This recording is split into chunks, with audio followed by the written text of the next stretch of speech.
Hey, I'm Bob from INSYDIUM, and the new xParticles public release 2018 is ready. And this is the biggest, the fastest, the most feature-rich xParticles ever. In fact, there's so much stuff to talk about, I can't fit it all in one video. So what I'm going to do is run you through some of those highlights to give you an idea of the power of this new release, all working in Cinema 4D R20. So let's not waste any more time, let's jump in. The new xParticles is up and running in Cinema 4D R20, and that means we get to unleash the power of fields. So in this scene, we've got these particles spawning on this landscape, and they're being moved around by this turbulence and this wind object. So let's use fields to make this more interesting a transition. So what I'm going to do is go to the Create menu, and we'll go to Field, and I'm going to bring in, first of all, a random field. We can see a visual representation of the random noise here. Let's change the mode to noise, and we'll increase the scale of this Perlin noise to about 600. And in the remapping, let's change the contour mode to curve, and we will crush the colors a little to give us some nice harder transitions.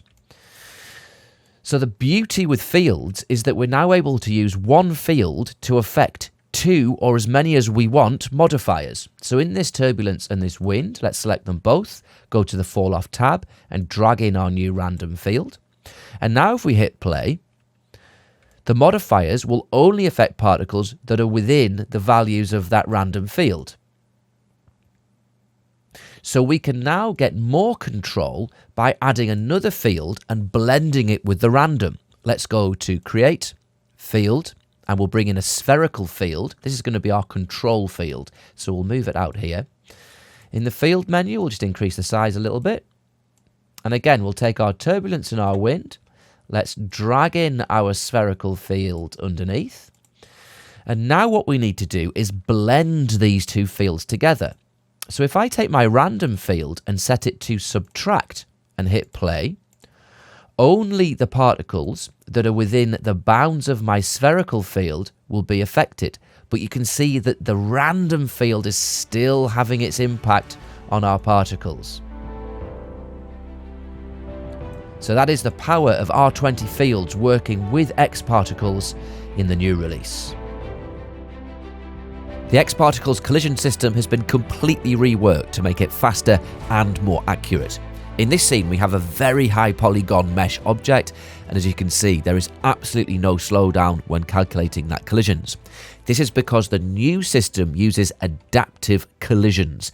If we go to our collider tag and select the Draw Bounds button, you can see exactly how the collisions are being solved. The mesh is subdivided only in areas where it needs to make precise collision calculations. This makes it faster, and it negates the need to have low poly collision objects. We also now have the ability to collide with splines. Here we have a grid of splines that was converted from a polygon mesh. All I need to do is copy my collider tag from my daemon model, hit play, and you'll see that some of those particles are colliding with those splines and they are dropping down to the floor. If I go into my tag and reduce the radius of those collisions, some of them will be allowed through the mesh, and only the ones that are precisely intersecting with those splines are colliding and falling to the floor. There is a new shader sampling mode to better use shaders when colouring particles. Here, let's change the emission of these particles from single colour to shader, and we'll activate this Luca noise, and we'll select in the shader sampling shader space.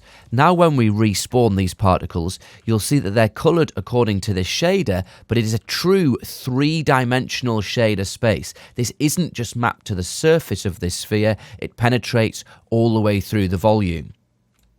This can also be used in the colour modifier, and what makes this even better is that we're able to take the noise and animate it, and this will update per frame, and now we will have an animated noise type penetrating this mesh in three-dimensional shader space.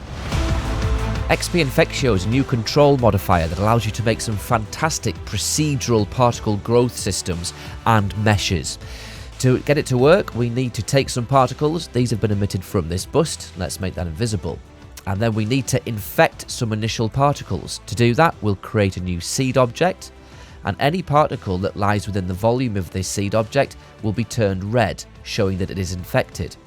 You can now adjust the settings for that infection to spread throughout all existing particles. The seed object itself can be duplicated, and it could also be animated for different effects. In its default settings, Infectio merely changes the colour of existing particles, but to unleash the true power of this modifier, we need to change this. So let's go to the Infectio settings, and in the colour mode, we're going to change it from fixed value to use groups. Now we're able to create an incubating particle group and an infected particle group. And you can see in my scene, I've also created a birth group. So if we hit play, it looks exactly the same. But now we're able to just manipulate particles depending on their infected status. So let's take the birth group and the incubating group, and we want to make them invisible. So we'll change them from dots to none. And now what we're going to do is get a drawing on of our particle cloud as they become infected. If we then go to the emitter settings and change the mode from polygon area to edges, we're going to get a fantastic wireframe reveal of our object mesh. And remember, this is entirely procedural. So if we take our seed object and we move it to the top of that mesh, we're now going to get this draw on from a different part of the object. And we can make as many adjustments as we like. So now we have separated the particles into various different groups. We're able to be very sophisticated with how we manipulate them. Let's do a basic setup. In the modifiers, we will bring in a gravity modifier. Let's just reduce the strength of that gravity down. And in the groups affected tab of the modifier, I'm just going to put the infected particles. Let's make the other two groups visible again. Let's give them dots. So now what's going to happen is only the infected particles will be affected by the gravity. And we're getting this fantastic disintegration of our mesh. That's in wireframe mode. If we go to the emitter, change it back to polygon area, and we'll get much more of a particle cloud disintegration.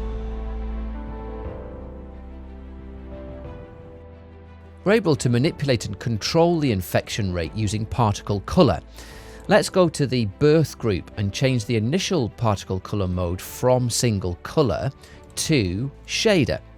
Now we're able to map this noise shader to our particle shell, and this is because of our new shader sampling mode of shader space. So now if we hit play, what's going to happen is the white particles will infect more quickly, the black particles will never infect, and the grey particles will infect at different rates. And the result is this fantastically organic and irregular infection.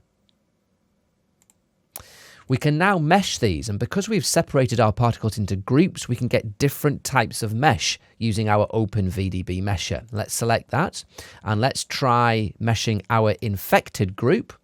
We'll make the emitter invisible. And there is our infection mesh. Let's try hiding that and dropping in our incubating group. And there we have our incubating mesh, which is different. xpInfectio, the new control modifier, helping you quickly set up procedural particle animations and produce highly detailed animated meshes. There's a new tool in xParticles that will help you keep your scenes organised. In this setup, we've got lots of separate xParticles objects. We've got emitters, modifiers, generators, dynamic objects and groups, and very quickly the object manager can become very disorganized.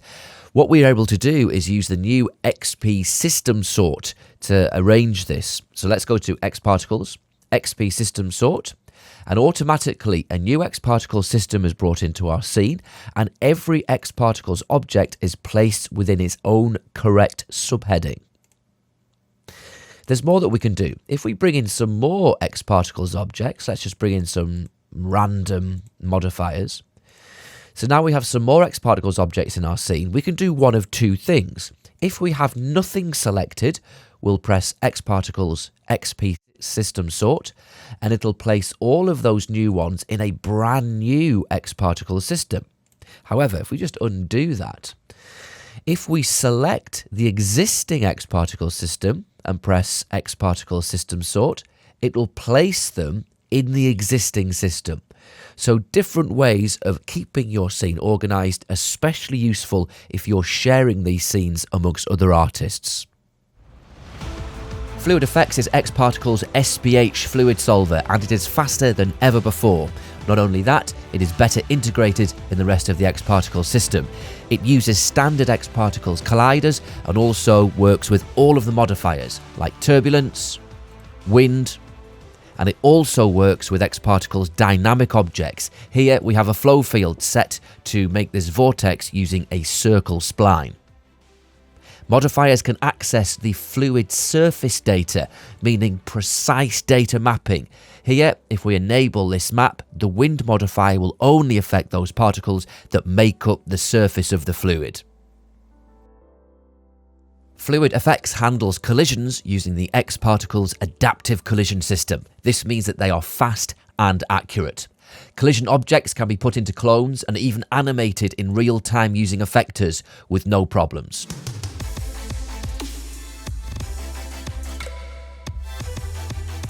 The xParticle's kill modifier has been adapted to help with fluid setups. In this scene, we don't want particles emitting outside of our fluid object, and also we don't want them to intersect our beach. So in the kill modifier, let's go to the volume mode and set it to objects. We'll bring in our container and we will kill particles outside of its volume. Let's resim. And that's worked for the external particles. Now let's sort out the intersections. So we'll drag in our beach object, set it to kill within its volume, resim, and now those particles are working. We can now have this only happen when the particles are born, so the calculation only takes place once to save time, and we can play our sim, and it's the perfect starting point for our beach scene. We can get an even better start if we allow these particles to run through the simulation till they are somewhat settled. Then we'll pause, and in the emitter, let's go to the Object Initial State tab and Set State. And in the emission, we will make sure that there are no further particles. And now when we hit play, we've got the perfect starting point for our beach scene. There's a brand new dynamic object in the new xParticles to help with fluid simulations. It's called xpWave. Bring it into any scene and you're able to procedurally generate waves using Cinema 4D noises. In the display, you can use this surface view. You can change that to lines. You can increase the slices, try arrows, or even grid. And this can be adjusted to better visualize how your wave will look. The noise can be adjusted for speed, strength, time scale, and also brightness and contrast, and all of the Cinema 4D noises are available to use for different noise patterns. You can easily add spray and foam particles to your FluidFX simulations with the reworked xpFoam object. Just bring it into your scene and you're able to create a spray and foam emitter. Adjust the settings and you can create these particles from both the crests of waves and the air trapped between water. Even at this low resolution, it adds lots of detail and makes a simulation far more realistic. You're now able to quickly set up grain simulations using FluidFX. In this scene, I have 3 cached sims, and this took 1 minute and 42 seconds in total to cache, and you're able to get different grains looks by making adjustments in the emitter. If we go into Sphere 0, into the Extended Data tab, and the fluid data, we can set the fluid type from liquid to granular. You are then able to set the friction, stability, and cohesion settings for different looks. You're able to mix fluid types in FluidFX.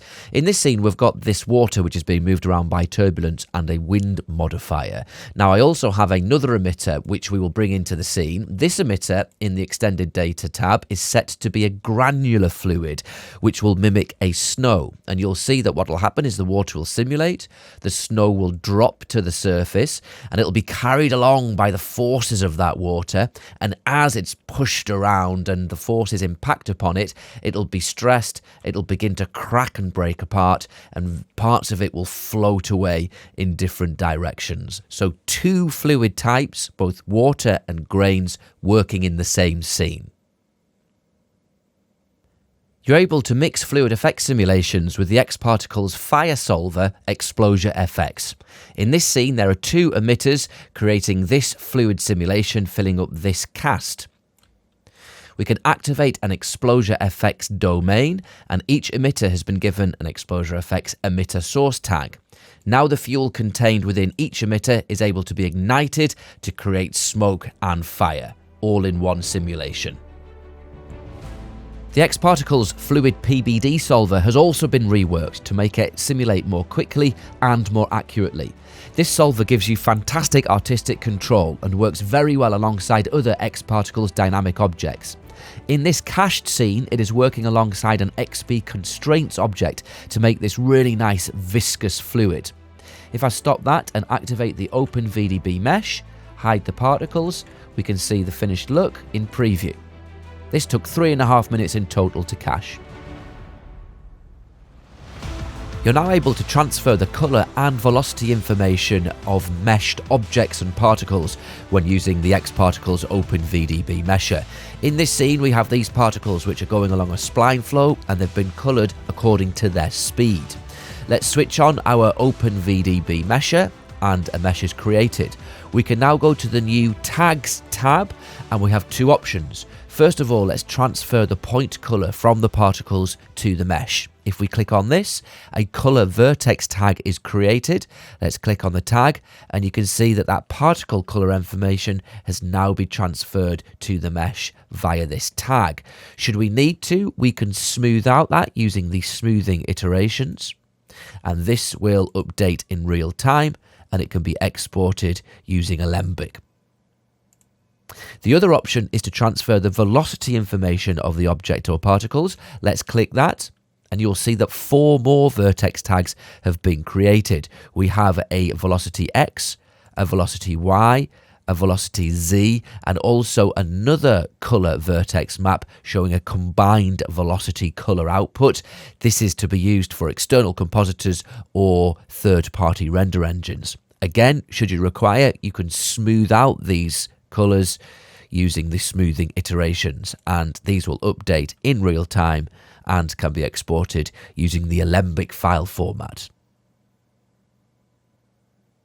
The OpenVDB mesher is a fantastic modeling tool. In this scene, I want to take this sphere and I want to subtract these clones to make some ridges.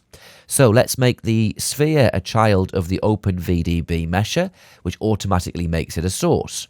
Let's then include the MoGraph cloner, which is still live, and by default, this is set to union. So in the cloner, let's change it to difference, and straight away we have these ridges.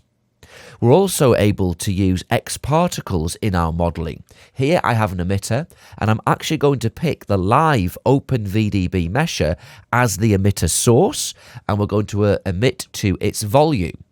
So let's make this emitter a source as well, and we will make them difference, and let's just reduce that point radius of those particles down somewhat. And now we have these particles cutting out further shapes from our mesh. We can then go to the voxel size in the mesher, reduce it to make this higher resolution. And we have this highly detailed mesh which took seconds to build using various different Cinema 4D and xParticles objects. You're now able to directly mesh xpFX sims. In this scene, we have a cached xpFX scene with various different data points ready. We have got cached smoke, we've got the temperature channel, and the fuel. So let's just make that invisible.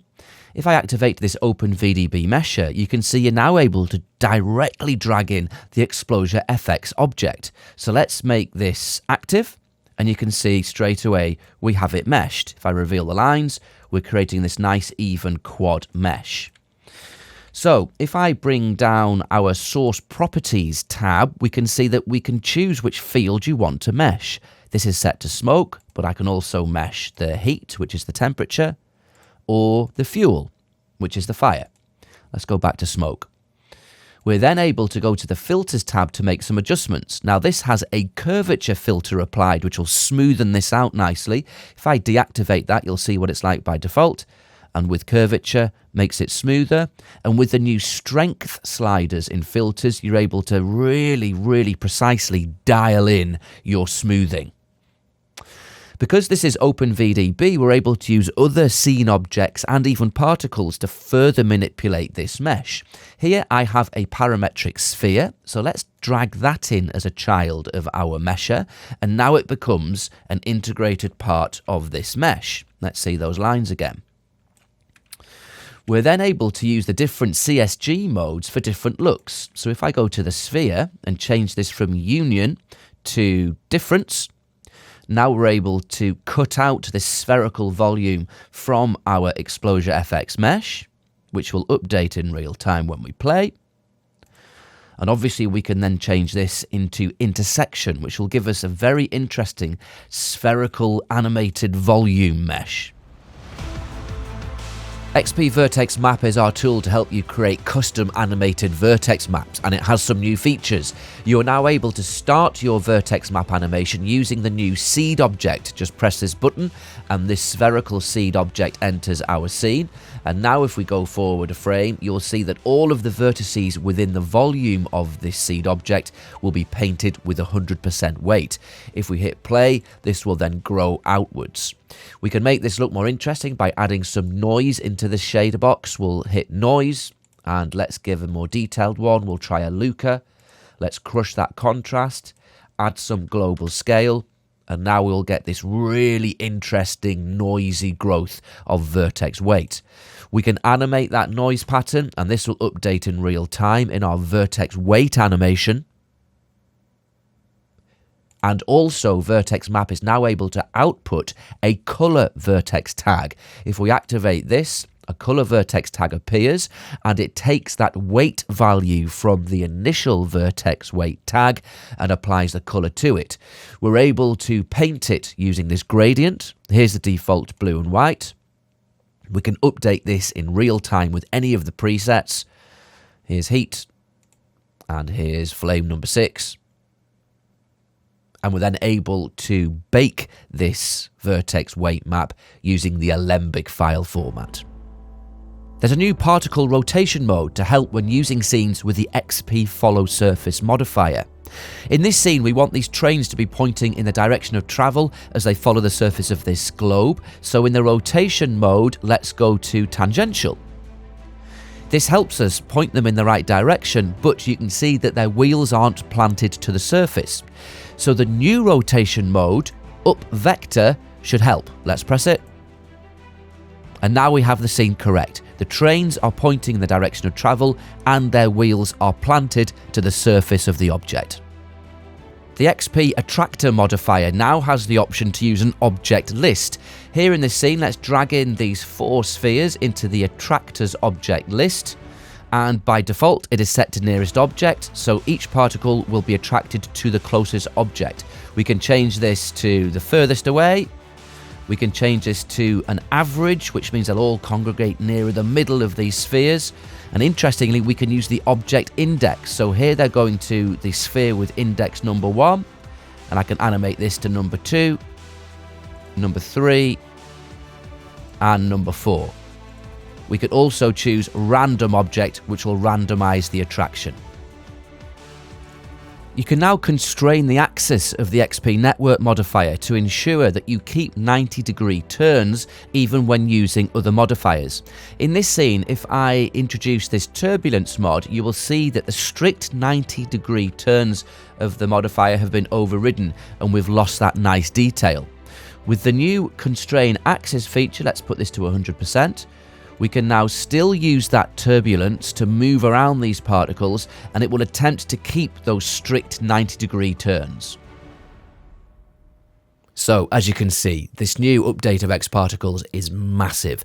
Loads of new features, loads of improvements to existing features, and incredible speed and efficiency improvements over the last version. So make sure you get it, download it, and start creating. You can also subscribe to the INSYDIUM YouTube page, and we'll release lots of free tutorials to get you up and running and talk you through the new features.